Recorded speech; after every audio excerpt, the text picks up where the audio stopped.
Me beat.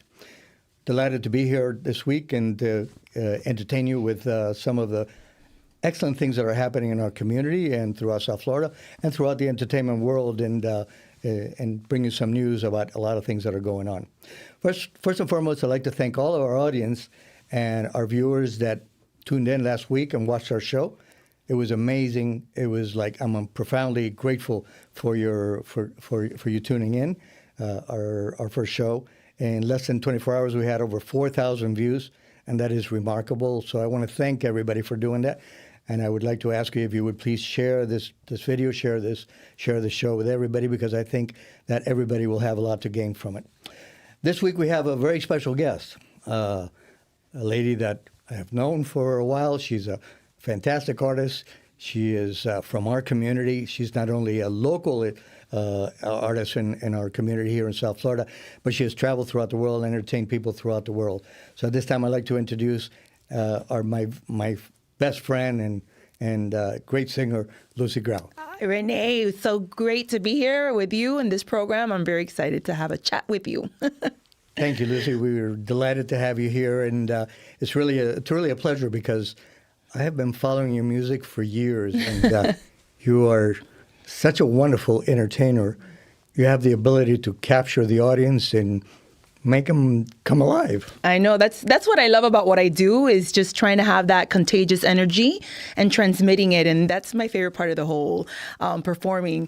And I'm very proud to be Miami born, Miami based. I believe that what I do embodies what is Miami, which is culturally rich, and I take pride in that. And I'm very happy that Carlos Oliva was one of the first ones here to open the program, because he is the pioneer of what I do, which is the Miami sound. You are. You truly. You have been.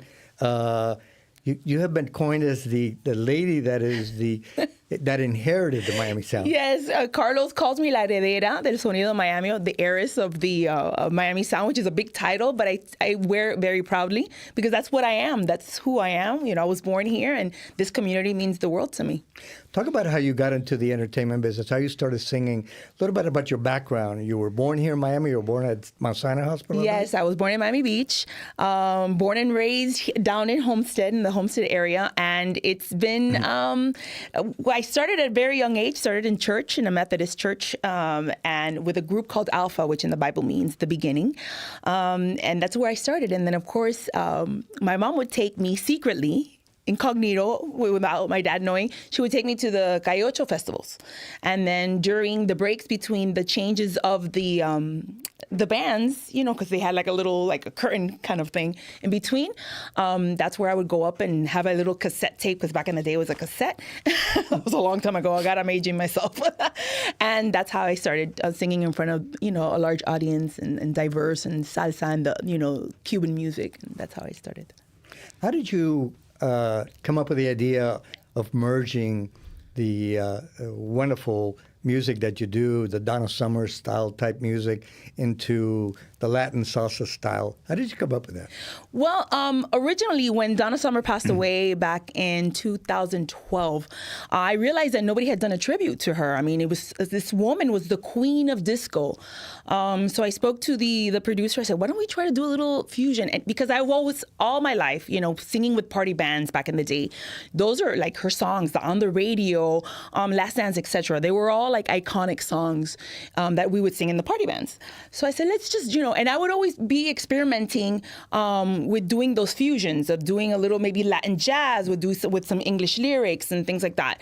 And of course, you know, following in the footsteps of Los Sobrinos del Juez, or the judge's nephews, they were the pioneer of all this.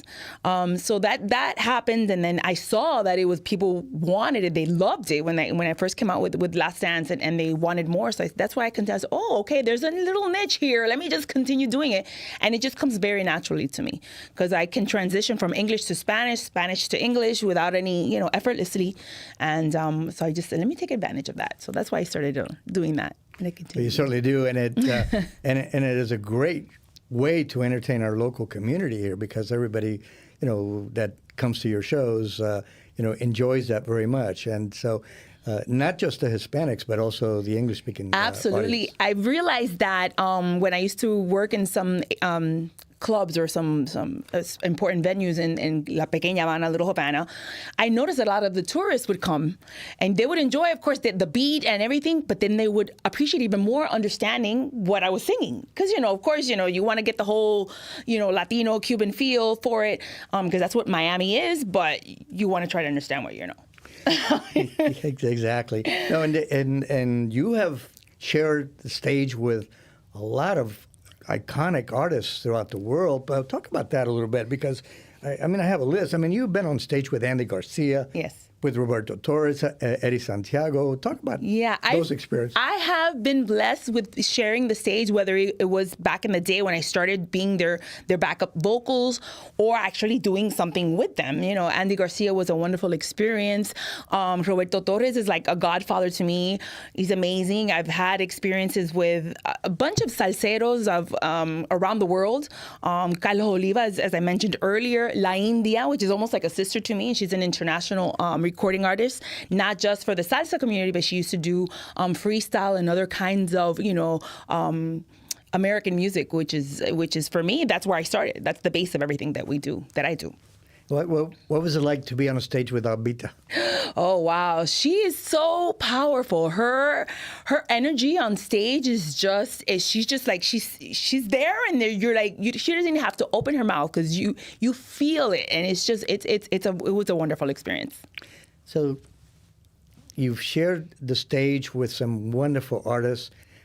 What was your takeaway from those experiences? How did you feel after you left there? Did that help you to fine-tune the recordings that you ultimately came out with?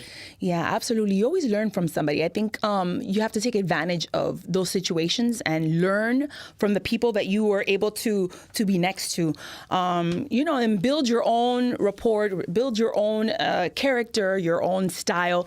And that's what I believe that I feel that those were little learning lessons for, grab a little bit from here, grab a little bit from there, and you build your own little style. And it's just been a blessing to be able to be surrounded by so many wonderful, talented artists. I found out that in 2018, Humboldt International University honored you to recognize you as being for all the contributions of salsa genre. Talk about that. How did you feel when you found out about that? Wow, I was actually amazed because I think I have so much more to do that for me to be recognized for just that much was, to me, a huge accomplishment. And not just that, but receiving it from the hands of Oscar de Leon, which is a monster in the salsa industry. It was, for me, it was surreal. He's like my favorite artist of all time of the salsa industry. And it was just such a privilege. And, you're very humbled by those things. I'm sure you are, yeah. And a great honor to receive all of that. You have also been performing in Date Days, which was founded by Monty Trainer. Yes. What was that experience like? Well, you go to Tallahassee every year, and yes. You perform up there. We go once a year. I've been doing that since I was 13 years old. It's been a long time.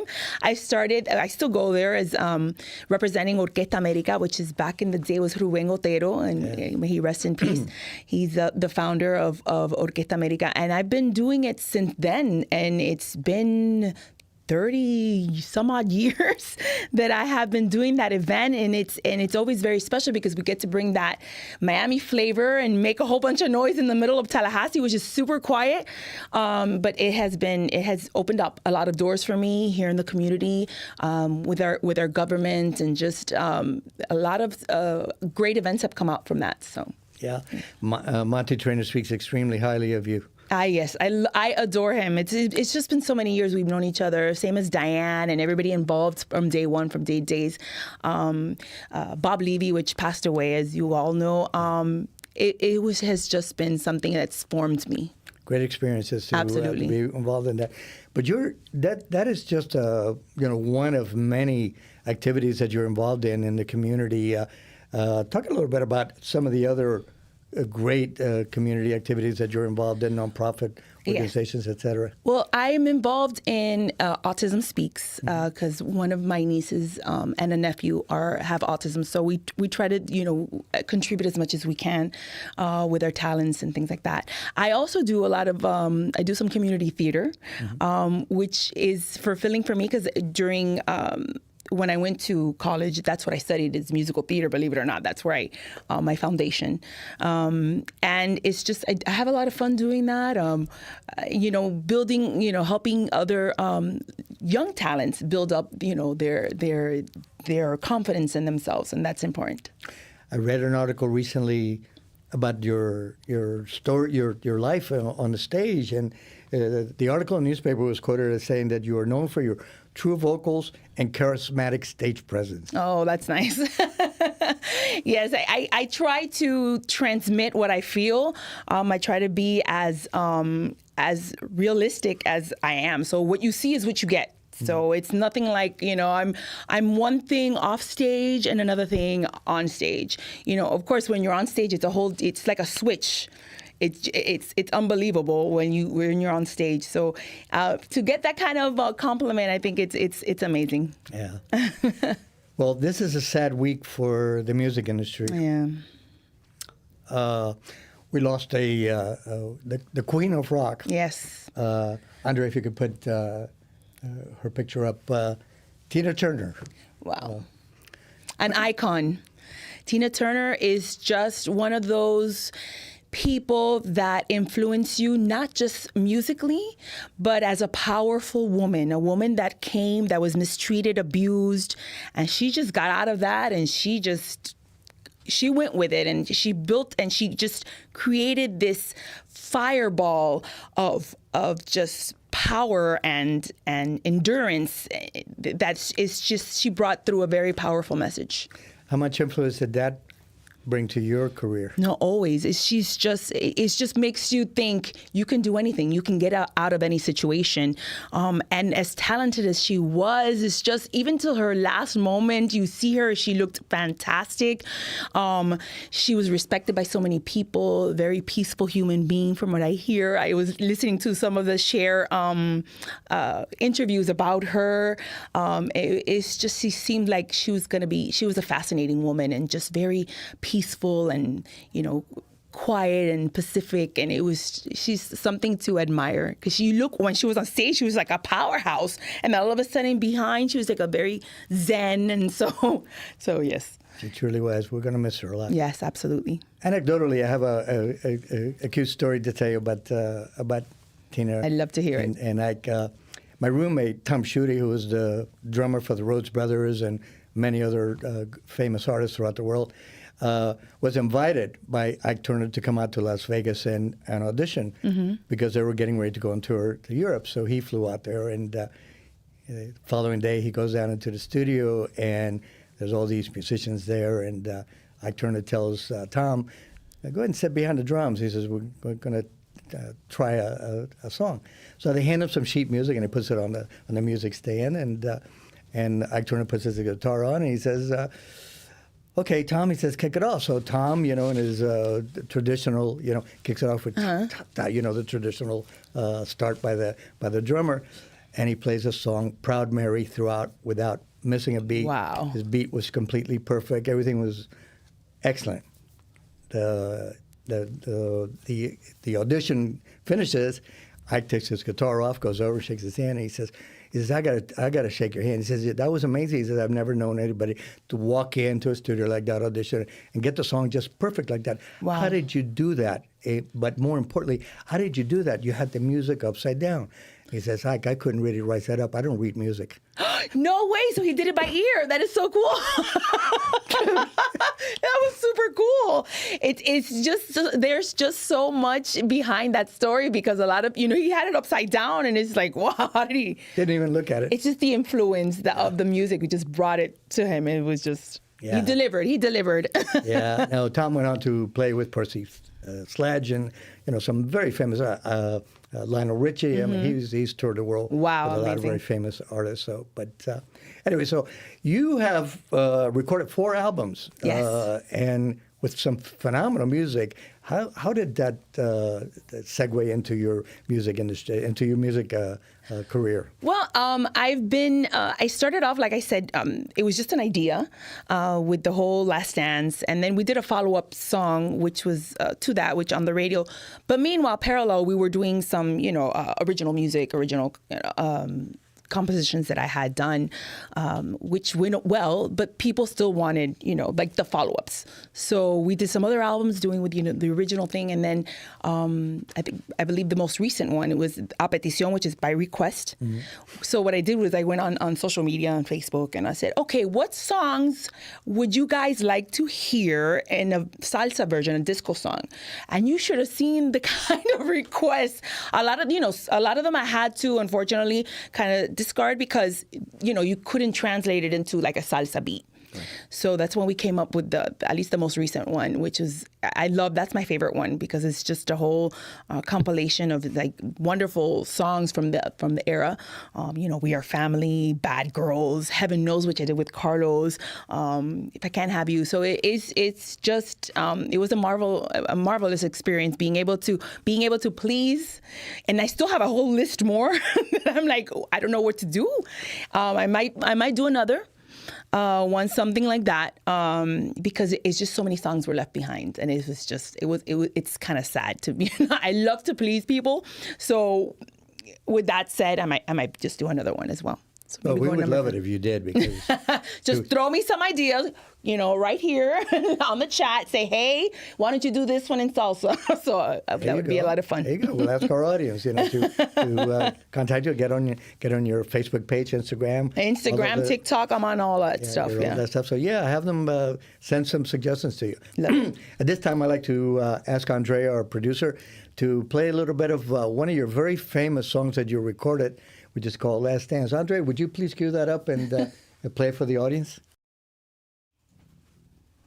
Last dance, last chance for love. This is my last chance for romance tonight. Oh, I need you by me, beside me, to guide me, and to hold me, to scold me. 'Cause when I'm bad, I'm so bad. So let's dance, let's dance, let's dance, the last dance, let's dance, this last dance tonight.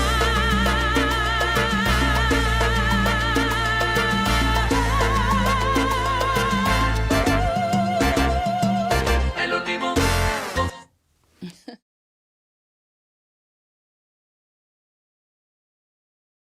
I don't want to do that anymore. I've been doing it for so many years, but this one I don't get tired of it. I love it. That is truly an iconic song for you. I mean, everybody think when they hear that song, they think about Lucy Grau. Yes. So, and it's wonderful the way that the fusion that you made between the English version to the Latin version, the Latin salsa beat, you bring it in, and it just makes it really a dynamic song. Yeah, So, when you do things like this, you got to be very careful. I wanted to make sure I respected the essence of the original one, but at the same time, you want to put your own little twist on it, little Miami in there. and it's a great twist. It really is. It just makes the song really so powerful and so exciting that everybody really enjoys it. Thank you. I want to ask you about what's in the future for Lucy. Besides you talked about you want to record again, and we certainly look forward to that. But what's on the calendar? What are you doing? Are you touring? Gosh. Are you going to go to Europe? Are you going to go to Latin America? What are you going to do? There's a lot of things coming up.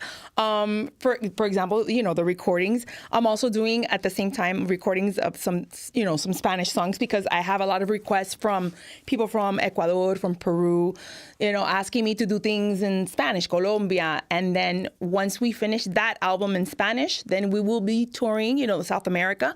I also have in the beginning of next year, believe it or not, we're already starting next year's agenda. We're going to start, a little piece of, we're going to go to France. We're trying to go to Germany, like a whole little tour. It's about 3 weeks or so that we're going to be doing because people have been waiting for me for a while in Europe. I've been there, but they need Lucy to return. It was just like in the beginning, so now they're like more familiar with who I am. So yes, I'm really excited about that too. And now that I have new vocal cords, I have to. Well, I'm sure the pandemic didn't help. I mean, the pandemic really threw a monkey wrench into everything that was going on. Yeah, I think it affected a lot of us, especially in the entertainment industry. It was just very challenging because you had to try to reinvent yourself, and a lot of things have changed since then. And a lot of things are virtual now. But so I'm excited. I'm excited that, since everything is back to normal, I think, just getting back out there and being able to be with the people, the audience, and that's my favorite part. You just touched on a subject that I spoke with Carlos about in the last show, and that is how the industry has changed dramatically and gone to, digital and virtual music and all that. How does that impacted your career? No, that it's been challenging because you have to be open to it. So you have to make it turn a little switch in your brain because you're used to working a certain way. And I think sometimes it's to an advantage. So you have to take advantage of everything that's given to you. All these platforms and things like that. Sometimes you see in the beginning you're like you become a little bit scared of it or a little bit intimidated. But I think you should try to use it. I have been trying to use it as an advantage. Doing certain recordings, doing even I remember during the pandemic and even the year after, I would do live recordings virtually, and it was super fun. It's never the same as, of course, the one-on-one with the audience and you having them right there. But, you have to go with the times. You can't just stay behind, and it's challenging to try to get used to it. But, yeah, take advantage of all that. Yeah, you mentioned that you have new vocal cords. Yes. I had last year in August, I had vocal cord surgery because when you play with live bands, especially salsa bands, they play very loud. The drums, the congas, the trumpets. It was me against the instruments. Mm-hmm. And you get really into it. And so he just started creating these nodules on my vocal cords. Mm-hmm. And it was just the calluses in there. It just became very difficult to sing, like hit certain notes and the breathing and all that. And in my culture, in my Cuban culture, it's very hard to keep quiet. So one of my biggest defects is that I talk a lot, hence, and I speak very loudly. So I have to right now, still training my psyche, sort of say, to refocus the way that I speak, then I communicate, my volume, and every time I remember, like right now, you just speaking of this is reminding me, so I'm bringing it down a few notches. So yeah, it's been challenging. It's a whole personality change. Well, I have to commend you, and I have to commend the surgical team or whoever it was that Dr. Vivero, amazing, phenomenal, because I had the pleasure of seeing you on stage just 2 or 3 months ago, Yes. I think it was. And you were absolutely fantastic. Yeah, that was my comeback when you saw me. So it was really exciting. I was very nervous because I didn't know what was going to come out. So, but It was yes. great. It was a packed house. Yes. It was. I guess everybody was waiting for me to come back. So it was really exciting to be And there. they loved you. Yes. They really did. Thank you. They really loved you. You did a phenomenal job.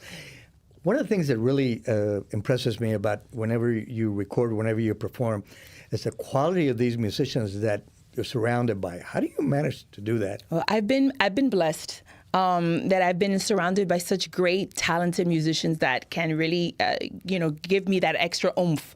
I learn a lot from them. I learn a lot about, what's good, what's bad, and and they bring a lot to the table. So I appreciate them greatly. They're amazing. These musicians that surround me are just outstanding. Out of all of the musicians that follow you, that help you, that perform with you, which one really, truly stands out there? They all stand out. But in specific, I have my musical director has been with me from day one, Willie Cardoso, and I really am very grateful to him because he has always been there for me. Juan Carlos Gonzalo in the piano. I've had my brass section. It's just, Rafa on the congas. All these people have been with me from day one or almost day one. It's just, I've been blessed because, as you've seen, the majority of them have been with me for a long time from the get-go. And Willie is phenomenal because, I've watched Willie come for sound check and get the band ready and make sure that all the monitors are perfect for you and everything. He's such a professional. Super professional. Like I said, he's been there from day one, so he knows my ins and outs. He knows what I like, what I don't like, and that gives me a lot of peace. And Willie's not only a musician, but he's also a composer, a writer. He does, he's a multi-talented. Yes, and he's an arranger. A lot of times yeah. I give him like things to do. I say, look, why don't you do the sheet music for this? And he transcribes it. It's just, he's phenomenal. Fantastic. Well, Lucy, it really has been a wonderful, wonderful time to having you here with us on the Miami Beat and talking about your story and bring this to all of our audiences. And we really want to thank you. And we think that it's that we want to congratulate you and we wish you much luck in the future and to your career going forward and where you're going to go on your tours to Europe and Latin America. Please keep us posted on your recording. Keep us posted on your appearances, where you're going to be performing, et cetera, because we definitely want to follow you. We definitely want to support you, and we wish you much luck. So once again, Lucy, thank you so much. We really, really Thank you for appreciate the having you invitation. here.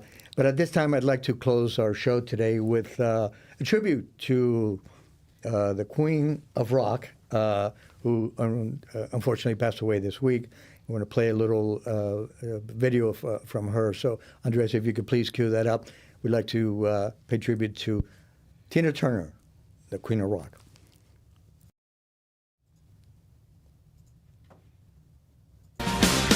You simply